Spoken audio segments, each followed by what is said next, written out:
bersemangat merah putih. Hari ini adalah hari yang bersejarah bagi Jakarta.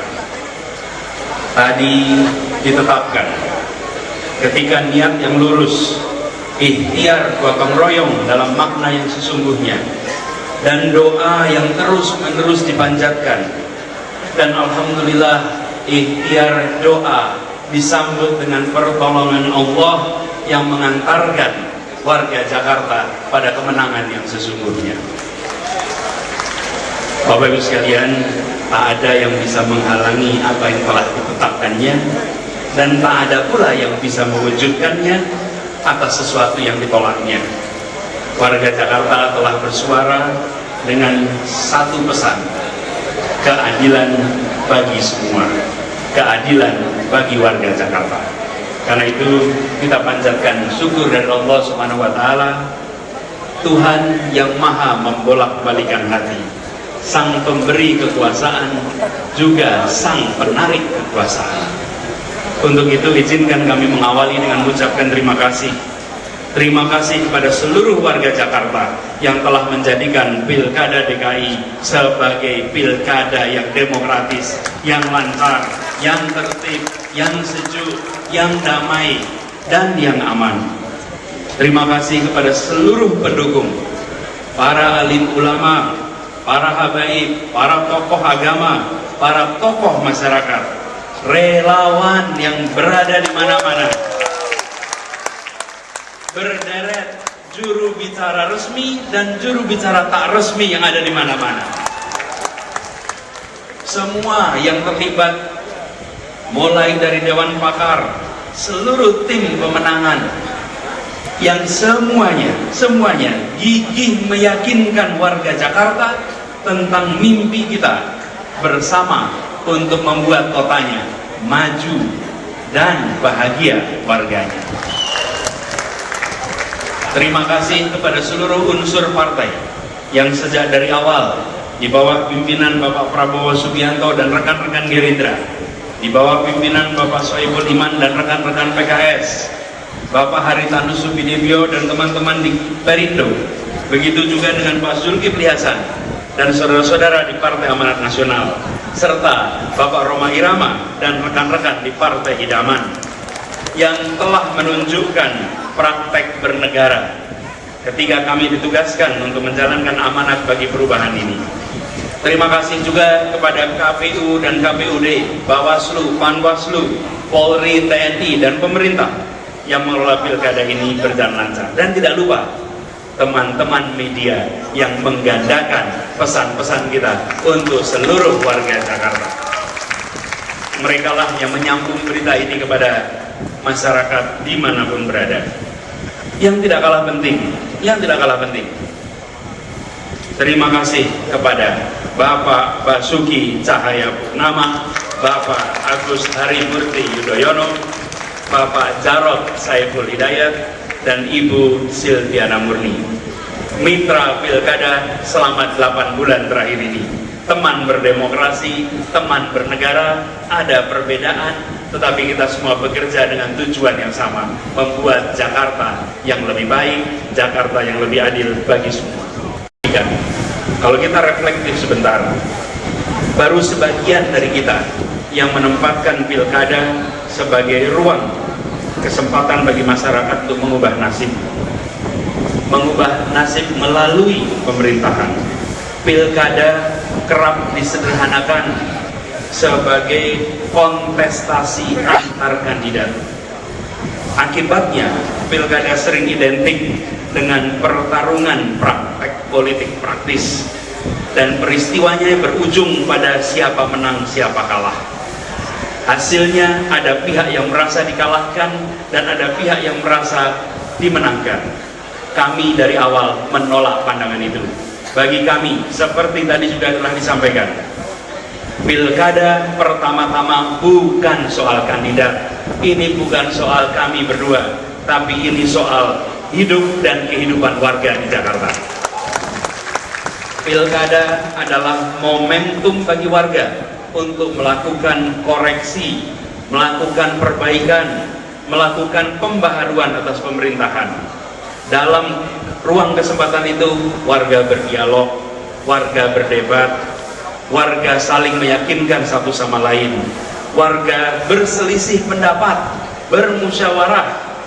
Jadi semua itu dilakukan untuk mengambil suara, untuk menentukan siapa yang dipilih untuk mengemban mandat. Yang mendapatkan suara terbanyak bukan pemenang, tetapi pemegang mandat rakyat. Di pilkada kemarin ada yang mendapat suara terbanyak. Suara terbanyak pasangan calon nomor 3, pemenangnya rakyat Jakarta. KPUD tadi telah menetapkan kami berdua sebagai pengemban amanat itu. Dengan selisih suara yang tadi disampaikan, 3,2 menitipkan kepada kami, 2,3 menitipkan pada Pak Basuki. Angka ini bukan menjadi pembeda perjalanan. Ini hanya untuk menentukan kemana mandat itu diberikan. Kami yakin bahwa kesemuanya harus dipertanggungjawabkan dunia akhirat. Bukan hanya dipertanggungjawabkan di dunia saja. Penetapan KPU menjadi akhir perjuangan kampanye. Namun, ketetapan itu menjadi penanda awal perjuangan menghadirkan kebaikan, menghadirkan keadilan, melunasi semua janji dan memenuhi harapan seluruh warga Jakarta demi kemajuan ibu kota tercinta dan kemajuan seluruh warga di Jakarta. Oleh sebab itu, bagi kami hasil ini bukan milik Anies Sandi.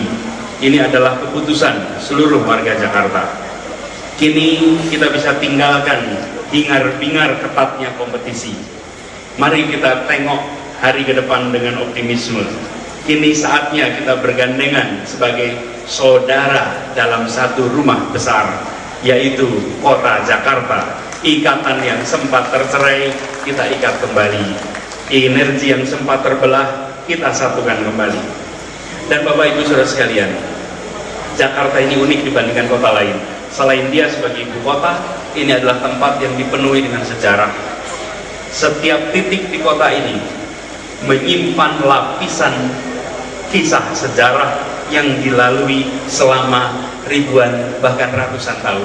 Bahkan gedung ini pun bukan gedung baru. Ini adalah gedung yang usianya sudah amat panjang. Sejak era Sunda Kelapa, sejak era Jayakarta, Batavia, hingga kini Jakarta adalah lokasi yang melambangkan kisah pergerakan peradaban manusia. Jakarta adalah lokasi yang menjadi melting pot bagi seluruh warga Nusantara. Jakarta tumbuh dan hidup dari interaksi antar manusia. Karena itu kami berdua meyakini Jakarta bukan sekedar kumpulan real estate, bukan kumpulan gedung, bukan sekedar kumpulan rumah, bukan sekedar kumpulan sungai, bukan sekedar kumpulan jalan raya, tapi di sini adalah kumpulan manusia-manusia yang berjiwa, bukan sekedar barang-barang yang tanpa jiwa. Dan Jakarta juga memiliki makna penting bagi kehidupan berbangsa, karena di kota ini tekad satu tanah air, tekad satu bangsa, tekad satu bahasa persatuan ditegakkan oleh para pemuda dari seluruh Nusantara. Di kota ini pula, bendera pusaka dikibar tinggikan. Di kota ini pula kemerdekaan diproklamasikan dan gaungnya dikirimkan ke seluruh dunia. Sebagaimana kita ketahui, pada saat kampanye, proses dan dinamika yang ada membentuk ragam opini yang tak selalu mencerminkan kenyataan. Kita mengerti bahwa mengambil keputusan itu tidak mudah. Namun dinamika yang berkembang, saya berharap, kami berdua berharap, ini dipahami sebagai kompetisi konsepsi. Proses itu adalah dinamika yang memperkaya kenyataan kebinekaan, bukan dinamika yang mengubah kebinekaan. Malah kalau dalam pandangan kami, dinamika itu menjadi bukti bahwa kenyataan kebinekaan kita mampu menjadi alas bagi suatu demokrasi yang sehat, bermartabat dan damai. Ide dan gagasan diartikulasikan dengan cara damai.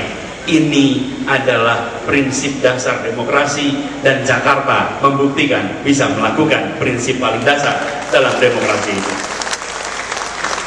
Kami berdua merasa perjalanan ini sebagai perjalanan spiritual. Kami menemukan kenyataan-kenyataan di Jakarta yang tak mencerminkan keadilan.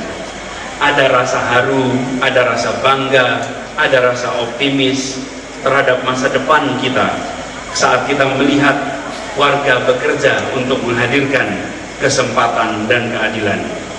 Bapak Ibu semuanya, kami tegaskan bahwa kami akan berjuang bersama agar jerih payah warga yang selama ini sudah ditunjukkan dalam membuka jalan perubahan akan bisa membuahkan hasil bagi semuanya. Kita ingin dan kita akan pastikan Jakarta sebagai ibu kota NKRI benar-benar menjadi cermin semangat NKRI, cermin semangat Pancasila, cermin tegaknya konstitusi. Di kota inilah pengejawantahan Pancasila harus benar-benar nyata terlihat. Setiap silanya harus jadi kenyataan, terutama dalam perilaku pemerintahan di DKI Jakarta.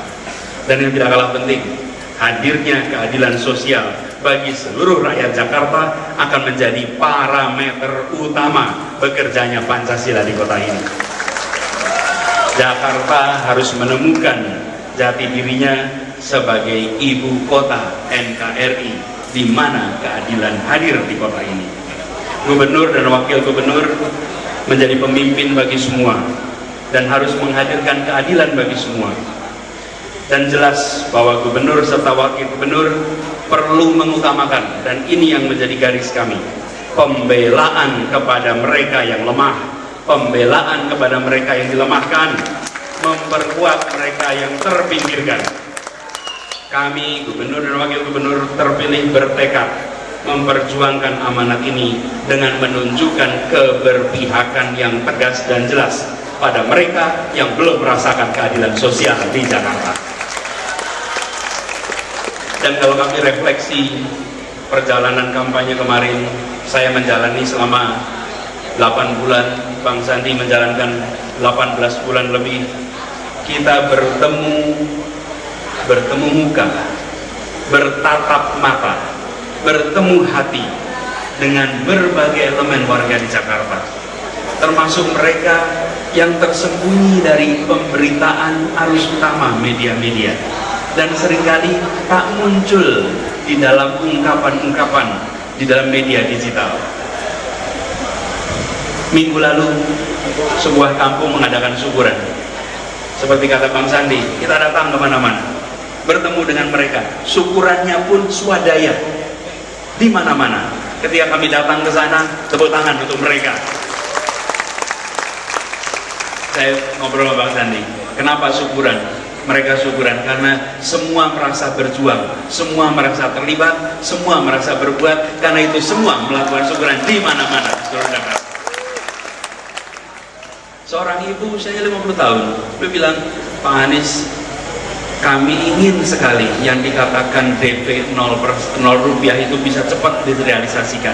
Saya anaknya 3, kami bisa kredit rumah, tapi kami pilih uangnya untuk DP, nggak bisa kami DP. Kenapa? Karena uangnya kami pakai untuk anak-anak bisa kuliah. Dan dengan ada program ini, insya Allah Pak, anak-anak kami kuliah dan anak-anak, dan kita bisa punya rumah sendiri. Bapak sekalian, 49% mengatakan tidak punya. Ini cerita nyata. Kita ketemu dengan warga di Kampung Tongko yang secara mandiri mewujudkan kampung yang bersih, kampung yang sehat, kampung yang bersahabat dengan alam, bersahabat dengan manusia. Dan di tengah ancaman penggusuran, mereka secara sukarela memotong rumahnya, meminggirkan posisinya, digeser, untuk bisa mengatakan bahwa kami bisa bersihkan sungainya, kami bisa tata pinggiran sungainya, kami bisa pastikan. Mereka melakukan itu sendiri, bukan karena perintah dari mana-mana. Bapak Ibu sekalian, jangan pernah mengatakan mereka yang berada di kampung kumuh berarti pikirannya tak jernih. Tidak, mereka bisa berpikir jernih, mereka pun bisa berpikir sama seperti saudara-saudara kita semua yang berada di ruang-ruang nyaman di kota, di kantor-kantor di Jakarta. Ya, mereka memang masih miskin, ya mereka masih terpinggirkan, namun mereka adalah contoh warga yang berdaya, warga yang menolak dijadikan objek dalam pembangunan kota, menjadikan kampung mereka sebagai bukti bahwa kota bisa dibangun dan dimajukan secara manusiawi tanpa memarginalkan sebagian. Kita juga bertemu dengan Pak Salim Abdullah, salah satu, beliau lulusan salah satu universitas terbaik di tetangga kita, tapi dia memilih untuk meninggalkan pekerjaan mapannya, berada di kampung Muka, sebuah kampung yang diapit gedung-gedung di belakang sana, dan pertokoan di kawasan Pademangan Ancol, di belakang sebuah hotel ternama yang menjajakan kenikmatan dunia bagi kaum berada. Di tengah impitan masalah, di kampung miskin itu, dengan lebih dari 1000 kepala keluarga, Pak Salim dan istrinya hadir sebagai telaga, menyediakan sekolah kecil untuk anak-anak di kampungnya, mendirikan BMT yang memberikan bantuan permodalan mikro kepada para ibu, serta membuka taman bacaan. Cita-citanya sederhana, menghapus kekumuhan, menghapus kekotoran, menghapus kemiskinan di kampungnya lewat pendidikan. Dia sudah lakukan itu 20 tahun lamanya, dan ini adalah champion-champion Jakarta. Kita akan bekerja bersama mereka, meneruskan yang sudah dilakukan. Pemerintah hadir membantu mereka yang sudah bekerja ikhlas di tempat yang sunyi tanpa tepuk tangan dari manapun juga. Kita akan hadir sebagai sebuah gerakan untuk menghadirkan keadilan sosial bagi seluruh warga Jakarta.